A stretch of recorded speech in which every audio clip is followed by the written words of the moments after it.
Assalamualaikum warahmatullahi wabarakatuh. Saya Lorik Nizar Fadila, nomor absen 33 dari 12 IPS 3, mau menerangkan dan menjelaskan tentang peristiwa-peristiwa penting yang terjadi pada masa demokrasi liberal. Yang pertama, peristiwa-peristiwa tersebut yaitu salah satunya kabinet yang jatuh. Yang kedua, inflasi. Pada saat itu Indonesia juga mengalami inflasi pada awal demokrasi liberal.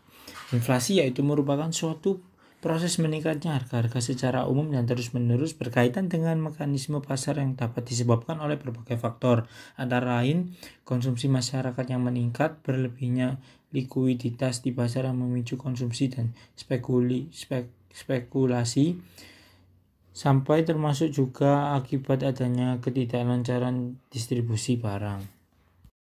Deklarasi Juanda yang dicetuskan pada tanggal 13 Desember 1957 oleh Perdana Menteri Indonesia yang pada saat itu Juanda Kartawijaya. Deklarasi Juanda yaitu deklarasi yang menyatakan kepada dunia bahwa Laut Indonesia adalah termasuk laut sekitar, di antara dan di dalam Kepulauan Indonesia menjadi satu kesatuan wilayah NKRI. Gerakan separatisme juga terjadi pada masa demokrasi liberal.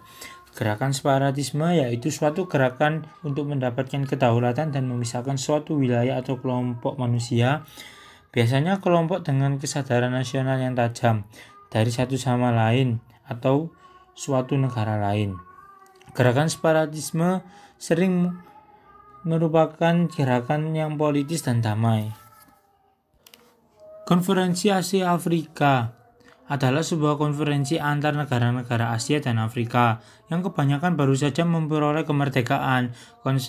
Konferensi Asia Afrika diselenggarakan oleh Indonesia, Myanmar yang dulu bernama Burma, Sri Lanka yang dahulu Ceylon, India dan Pakistan, dan dikoordinasi oleh Menteri Luar Negeri Indonesia yaitu Sunario. Pertemuan ini berlangsung antara tanggal 18 April sampai 24 April 1955 di Gedung Merdeka, Bandung, Indonesia, dengan tujuan mempromosikan kerjasama Indonesia dan kebudayaan Asia Afrika, sekaligus melawan kolonialisme atau neokolonialisme Amerika Serikat, Uni Soviet, atau negara imperialis lainnya. Berikut akan saya jelaskan. Yang pertama, faktor penyebab jatuh bangunnya kabinet, serta dampak jatuh bangunnya kabinet pada masa demokrasi liberal. Faktor penyebab jatuh bangunnya kabinet pada masa demokrasi liberal yaitu masing-masing belum memahami makna kebebasan dalam demokrasi liberal yang sesungguhnya. Yang kedua, muncul oposisi kurang sehat dan berusaha menyatukan partai politik yang memerintah. Dan yang terakhir yaitu partai-partai hanya memikirkan kepentingan golongannya sendiri. Dampak jatuh bangunnya kabinet pada masa pemerintahan demokrasi liberal.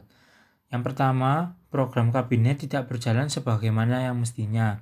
Yang kedua, instabilitas nasional baik di bidang politik, sosial, ekonomi, dan keamanan, mendorong Presiden Soekarno mencari solusi dengan mengeluarkan konsepsi presiden pada tanggal 21 Februari 1957 yang berisi demokrasi parlementer secara barat tidak cocok dengan kepribadian bangsa Indonesia, sehingga harus diganti dengan demokrasi terpimpin.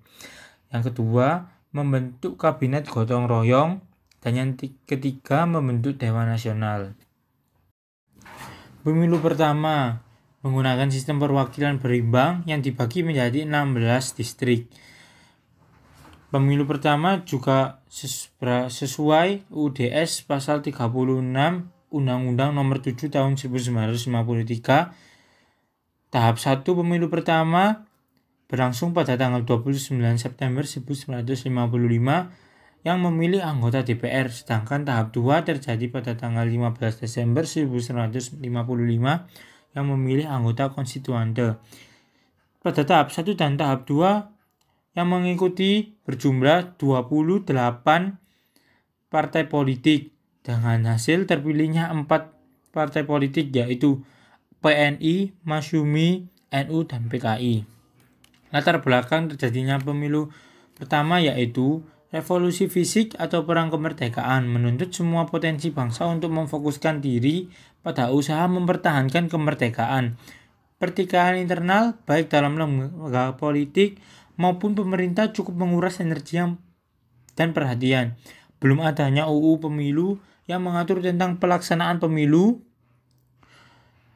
sedangkan UU Pemilu baru disahkan pada tanggal 4 April 1953 yang dirancang dan disahkan oleh Kabinet Wilopo. Sekian dari saya. Wassalamualaikum warahmatullahi wabarakatuh. Semoga mudah dipahami.